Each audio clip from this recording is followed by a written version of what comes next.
यहां पुट कर दूंगा तो स्फीयर के कारण यहाँ पे इलेक्ट्रिक फील्ड मिल जाएगा। तो मैं यहाँ पे क्यू के बदले लिखने जा रहा हूँ रो इंटू प्लस ये फील्ड आ गया। ठीक है, अब बच्चों स्वागत है बच्चों मेरे YouTube चैनल साइंस पॉइंट में। आज हम लोग इलेक्ट्रोस्टैट का लेक्चर करने वाले हैं। इससे लास्ट लेक्चर में बच्चों हम लोगों ने पढ़ा था कि स्फेरिकल चार्जेस के कारण इलेक्ट्रिक फील्ड कितने होते हैं, किस डायरेक्शन में होते हैं। और आज हम लोग उसी स्फेरिकल चार्जेस पे कुछ जेईई और नीट के क्वेश्चंस करने वाले हैं, जेईई एडवांस के भी क्वेश्चंस करने वाले हैं। तो बहुत ही बेहतरीन खूबसूरत सा प्यारा सा सवाल है, आइए शुरू करते हैं। ठीक है, तो हम लोग आज पढ़ने वाले हैं जेईई में पूछे गए क्वेश्चंस को जो कि स्फेरिकल चार्जेस से रिलेटेड क्वेश्चंस है। सबसे पहला क्वेश्चन आप लोग साफ साफ देख रहे होंगे क्या है, ये जेईई 2014 का क्वेश्चन है बच्चों। 2014 में ये क्वेश्चन पूछा गया था। अब ये क्वेश्चन में क्या क्या दिया हुआ है इस चीज को समझ लेना बहुत जरूरी है। मैंने पूरा क्वेश्चन लिखा नहीं है, बस क्वेश्चन में क्या दिया हुआ है ये मैंने फिगर आउट किया है और आपको भी समझना है। सबसे पहले समझो कि इसमें 3 नॉन कंडक्टिंग स्फेरिकल चार्ज है। इसमें जो तीनों चार्जेस हैं वो नॉन कंडक्टिंग स्फेरिकल चार्जेस है। इस चीज को समझना। नॉन कंडक्टिंग का मीनिंग मैंने आपको बताया था बच्चों कि नॉन कंडक्टिंग स्फेरिकल चार्ज जो होते हैं उसके अंदर में पूरा चार्ज होता है, पूरे अंदर में पूरा वॉल्यूम में चार्ज है। इसके वॉल्यूम में भी चार्ज है बच्चों। इस पे चार्ज दिया है Q, इस पे चार्ज दिया है 2Q, इसमें चार्ज दिया है 4Q। ठीक है, इसका रेडियस है बच्चों, पहले वाले का रेडियस है r/2, ये r है और इसका रेडियस 2r है। ठीक है, इसमें बच्चों क्या दिया हुआ है कि इसके सेंटर से r डिस्टेंस पर एक पॉइंट है P और इस पॉइंट पर फील्ड है E1। इसके सेंटर से r डिस्टेंस पर भी एक पॉइंट है P जो कि इसके सरफेस पे ही आएगा। यहां पे फील्ड है E2। ठीक है, और एक सरफेस, एक तीसरा स्फीयर है जिससे सेंटर से r यूनिट की दूरी पर फील्ड है। इस पे भी, यहां पे भी पॉइंट P है और इस पॉइंट पे फील्ड है E3। ठीक है, और क्वेश्चन क्या कह रहा है ये देखिए जरा। क्वेश्चन में कह रहा है क्या कि आपको ऑप्शन में दे देता हूं, विच वन इज करेक्ट। ये लिखा हुआ है, ऑप्शन ये है बच्चों E1 greater than E2 greater than E3। ठीक है, बी में आपको ऑप्शन दिया हुआ है E1 greater than E3 greater than E2। ठीक है, सी में बच्चों ऑप्शन दिया हुआ है E1, अच्छा ये मैं थोड़ा ऑप्शन चेंज करता हूं, E2 is greater than E1 is greater than E3। ठीक है, और डी में जो ऑप्शन दिया हुआ है बच्चों ये है E2 greater than E3 greater than E1, ये ऑप्शन दिया हुआ है। ठीक है, तो बच्चों यहां पे तीनों पॉइंट पे जो फील्ड होगा, इस पॉइंट पे फील्ड E1 है, इस पॉइंट पे फील्ड E2 है, इस पॉइंट पे फील्ड E3 है। अब इसमें कौन सा रिलेशन होगा E1 E2 E3 के बीच में, ये आपको बताना है, ये आपको बताना है।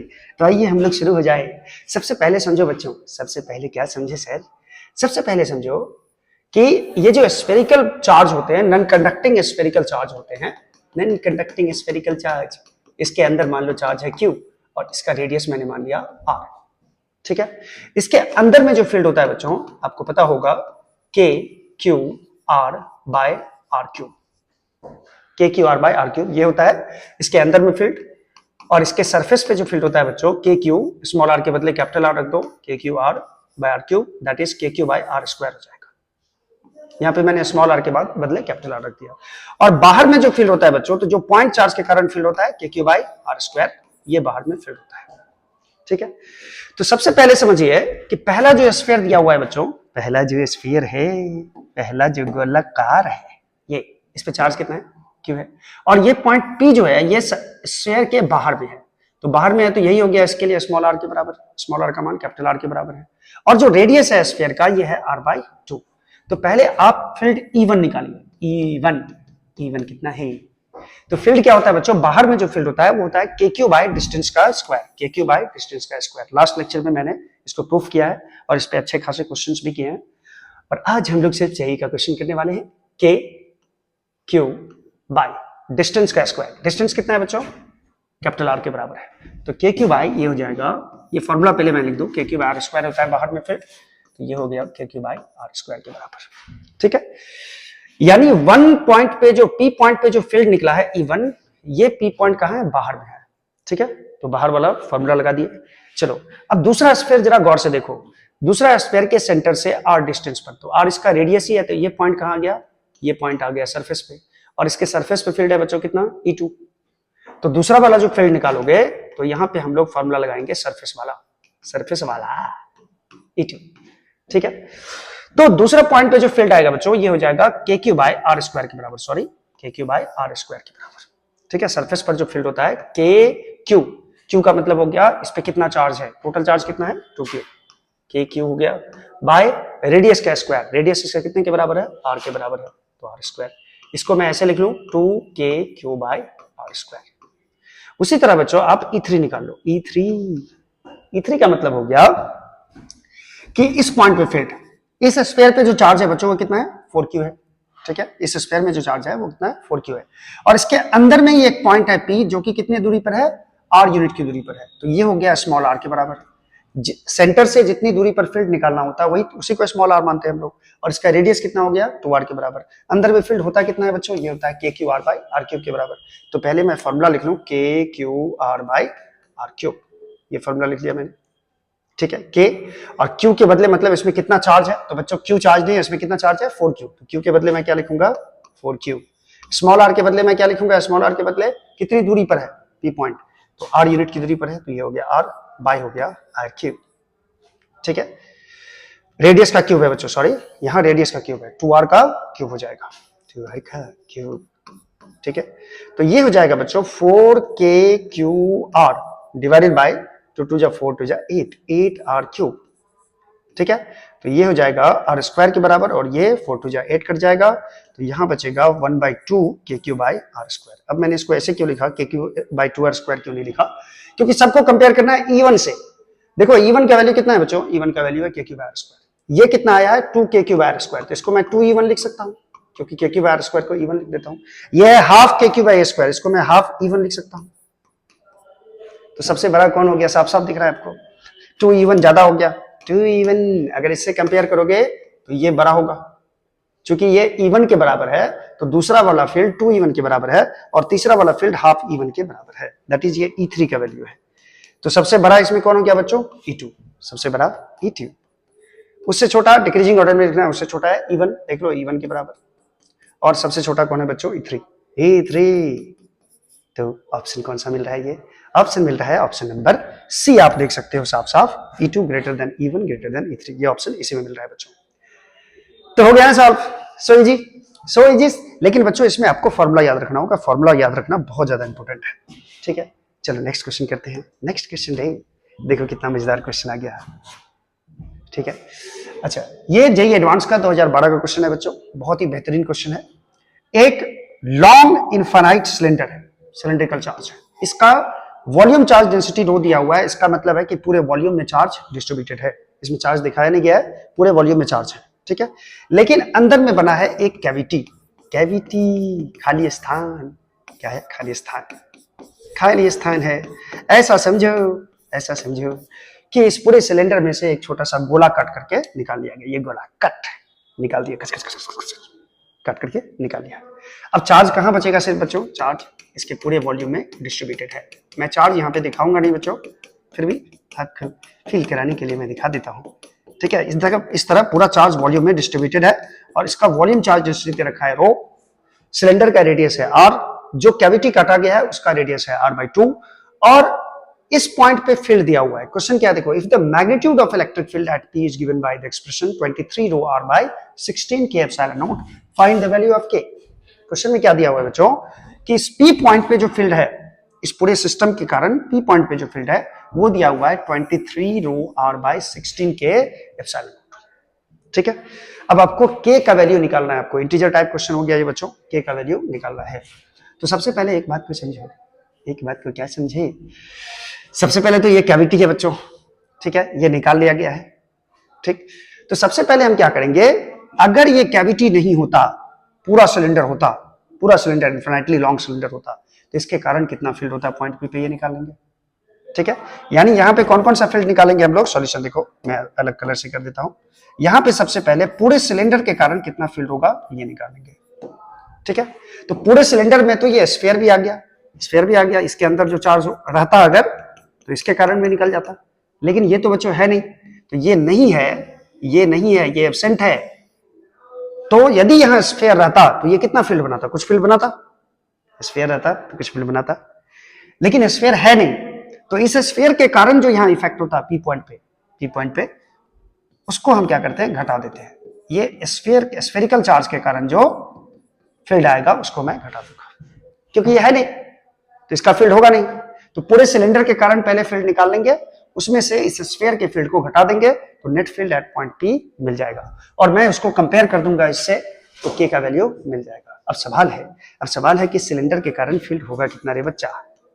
तो बच्चों सिलिंड्रिकल कंडक्टर के कारण जो बाहर में फील्ड होता है, देखो इस इनफाइनाइट सिलेंडर के लिए ये पॉइंट पी कहां है, बाहर में है, आउटसाइड है, और आउटसाइड के लिए आपको फॉर्मूला याद होगा, rho R square by 2 epsilon naught R, ये फॉर्मूला होता है 2 एप्सिलॉन नॉट आर। अब आर क्या है, रेडियस ऑफ सिलेंडर, और ये स्मॉल आर क्या है, स्मॉल आर है यहां से यहां तक का डिस्टेंस, यानी इस सिलेंडर के एक्सिस से कितनी यूनिट की दूरी पर फील्ड निकालना है। चलिए आइए वैल्यू रखा जाए, ई सिलेंडर को मैं ई सी बोल देता हूं, सी।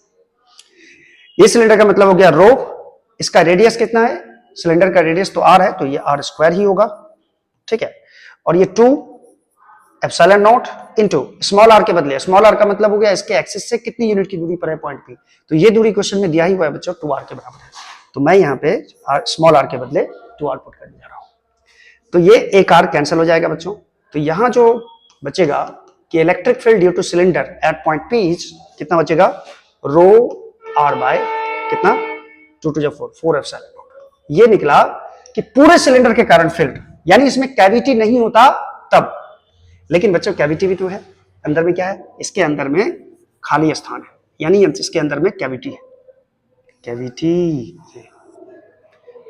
अब बच्चों पूरा सिलेंडर अगर रहता, कैविटी नहीं रहता, तो ये फील्ड होता पॉइंट पी पे, लेकिन कैविटी है, तो इसके कारण जो फील्ड होगा, इस स्फीयर के कारण जो फील्ड होगा वो हटा दो, क्योंकि ये तो है नहीं, तो इस स्फीयर के कारण, इस स्फीयर के रिस्पेक्ट में यहाँ पे फील्ड कितना होगा बच्चों, पी पॉइंट पे, तो स्फीयर के ये बाहर में पॉइंट पी हो गया, तो स्फीयर के बाहर में जो फील्ड होता है बच्चों, ये होता है के क्यू बाय आर स्क्वायर, याद करो के Q by R square.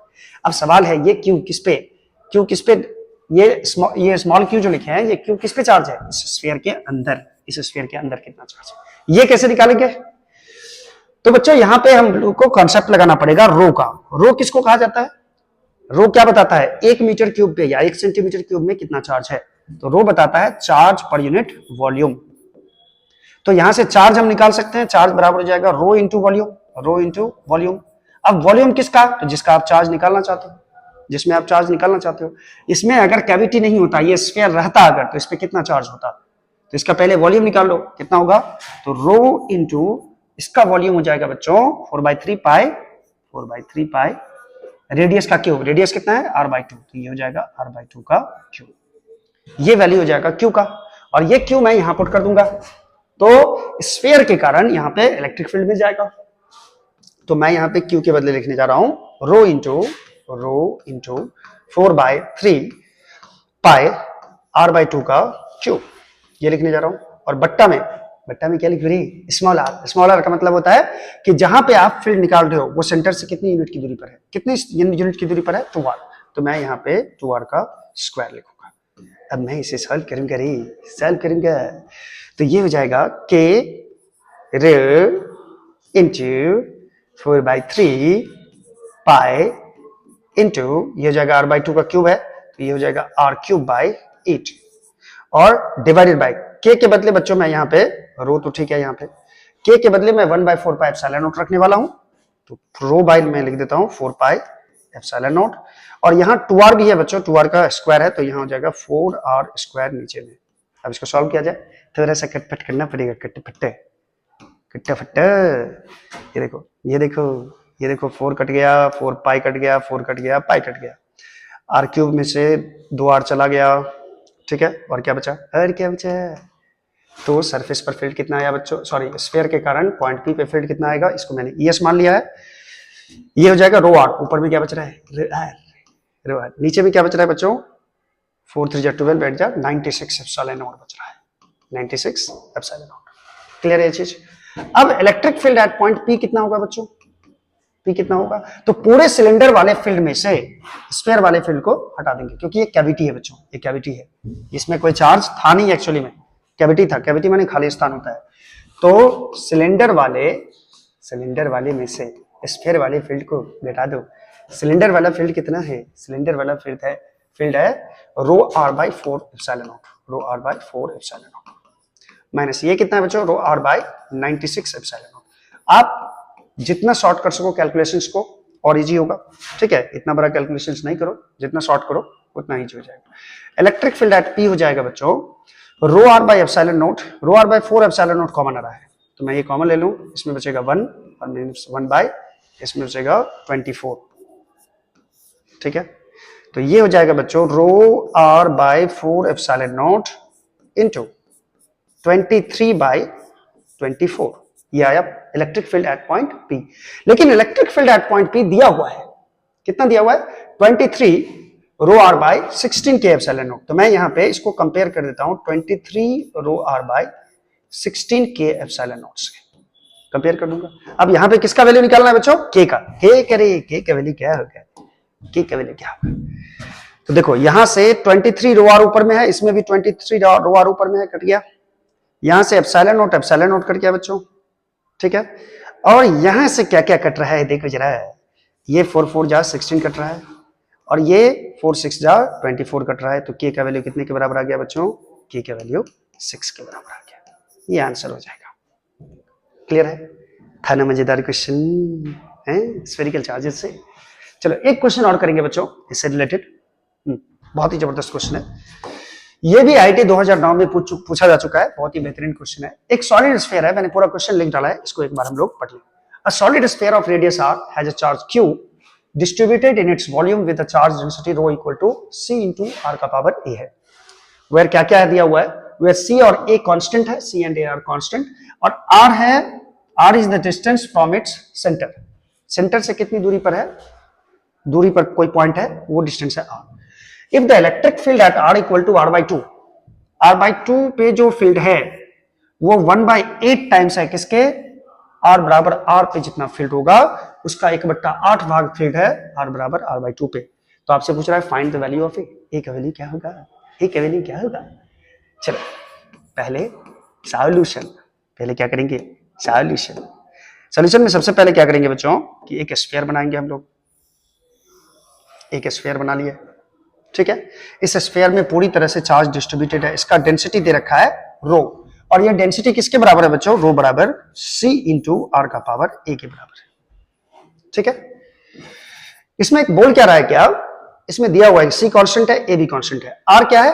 r है यहां से कोई भी पॉइंट अगर हम लेंगे तो यहां से सेंटर से इस पॉइंट का डिस्टेंस है r, ठीक है? अब इस r रेडियस वाले में कितना चार्ज होगा ये इस डेंसिटी के हिसाब से निकाल सकते हो, ठीक है? तो चलो और क्वेश्चन में क्या दिया हुआ है बच्चों कि r बराबर r बाई 2 पे जो फील्ड है, ठीक है, आधे दूरी पर जो फील्ड है बच्चों, सेंटर से आधे दूरी पर जो फील्ड है, मान लो ये r बाई 2 है, ये डिस्टेंस क्या है? r है, ये r बाई 2 है। इस पॉइंट पे जो फील्ड है वो r बराबर r पे जो फील्ड है, r बराबर r क्या होगा? अगर इसका रेडियस मान लीजिए r है तो r बराबर r पॉइंट ये होगा, ये इस पॉइंट पर जो फील्ड होगा उसका 1/8 भाग फील्ड इस पॉइंट पे है, यही क्वेश्चन में दिया हुआ है।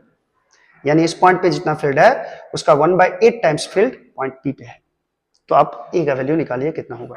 सबसे पहले एक काम करो कि कोई भी आर रेडियस वाला आर सेंटर से आर यूनिट की दूरी पर जाओ और यहां पर फील्ड निकालने की कोशिश करो। कैसे निकालेंगे? तो पहले मुझे क्या बनाना पड़ेगा? Gaussian surface. लास्ट लेक्चर याद करो, आर डिस्टेंस पर हम लोगों को क्या बनाना पड़ेगा? गॉसियन सरफेस, और इससे रिलेटेड जो नेट फ्लक्स होगा बच्चों ये निकालना होगा, ठीक है?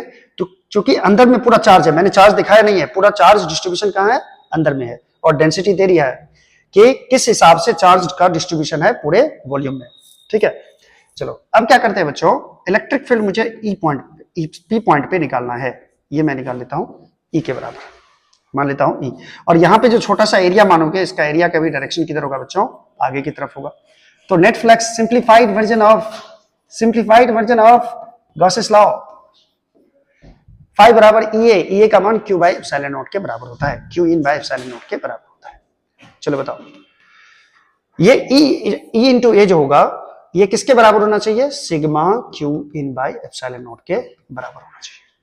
ठीक है, ई तो समझ गया, ए भी समझ गया। गॉसियन सरफेस का सरफेस एरिया मैंने ये माना है गॉसियन सरफेस, ये माना है गॉसियन सरफेस, ये माना है। इस गॉसियन सरफेस के अंदर कितना चार्ज है ये भी निकालना है, और गॉसियन सरफेस का एरिया कितना हो जाएगा बच्चों, ये एरिया हो जाएगा 4 पाई आर स्क्वायर।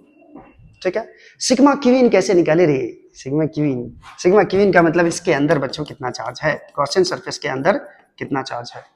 तो गॉसियन सरफेस के अंदर कितना चार्ज है अगर ये आपको निकालना है तो सबसे पहले गॉसियन सरफेस का वॉल्यूम निकाल लो।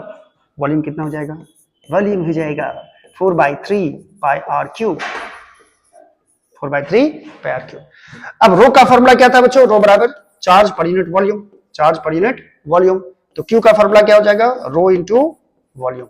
तो मैं यहां से क्यू निकाल लेता हूं और जो कि सिग्मा क्यू इन के बराबर होगा, मतलब गॉसियन सरफेस के अंदर कितना चार्ज है ये पता चल जाएगा यहां से। तो क्यू बराबर क्या लिखूं मैं, rho into volume, rho into volume. तो रो का वैल्यू कितना है, सी इंटू आर का पावर ए, और वॉल्यूम कितना आ गया बच्चों 4/3 पाई आर क्यूब। यही हो गया charge enclosed bye Gaussian surface. ठीक है, अब मैं यहां पे सिग्मा क्यू इन के बदले लिखने जा रहा हूं सी इंटू आर का power A 4/3 pi R cube.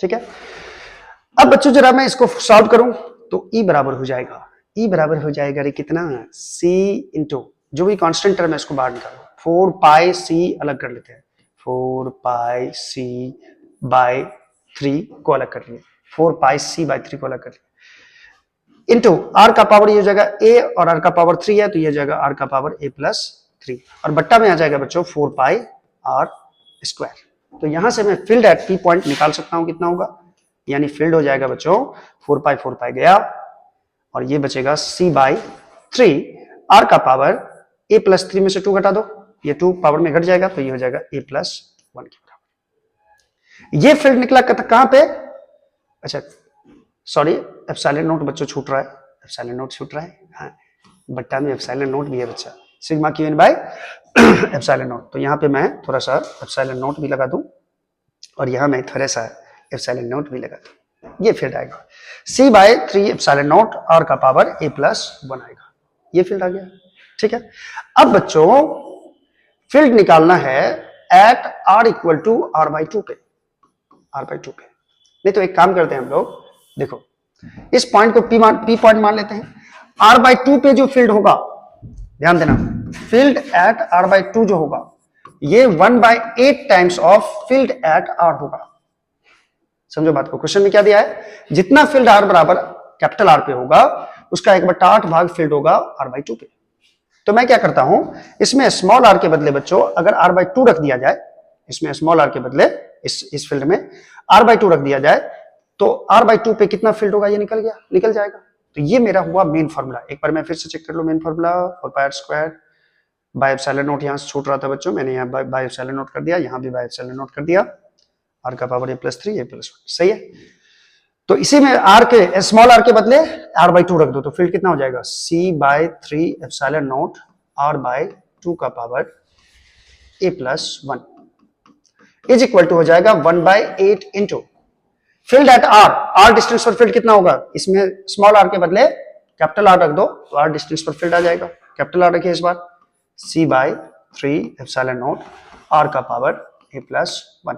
अब इसको कट करो, कट पहले सीख लो फिर फास्ट बना सकते हो इसको, बहुत ज्यादा फास्ट। c मारा गया, 3 एप्सिलॉन नोट मारा गया, तो यहां क्या बच रहा है बच्चों, r का पावर a प्लस 1 बाय 2 का पावर a प्लस 1। यहां से a का वैल्यू निकालना है, स्मॉल a का वैल्यू। ठीक है, find the value of a पूछ रहा है, और यहां हो जाएगा बच्चों r का पावर a प्लस 1 बाय 8 हो जाएगा।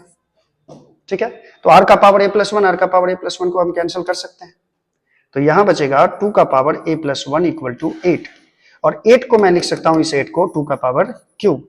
तो पावर अगर इक्वेट करोगे, बेस सेम है तो पावर इक्वेट कर दो, a प्लस 1 इक्वल टू 3 हो जाएगा, और a का वैल्यू यहाँ पे हो जाएगा बच्चों 2 के बराबर। सही जी। ठीक है, यहां पे सिर्फ चार्ज निकालना होगा और गॉसियन सरफेस वाला जो गॉसेस लॉ है वो लगाना पड़ेगा। तो इस हिसाब से ये क्वेश्चन आप बना सकते हो। हमारे साथ इसी तरह बने रहिए। जितने भी क्वेश्चंस थे बच्चों स्फेरिकल चार्जेस से रिलेटेड मैंने आपको बता दिए। नेक्स्ट लेक्चर होने वाला है बच्चों इलेक्ट्रिक डाइपोल पे, तो दिल थाम के बैठिए, मैं डाइपोल लेके आऊंगा, dipole. Thank you so much.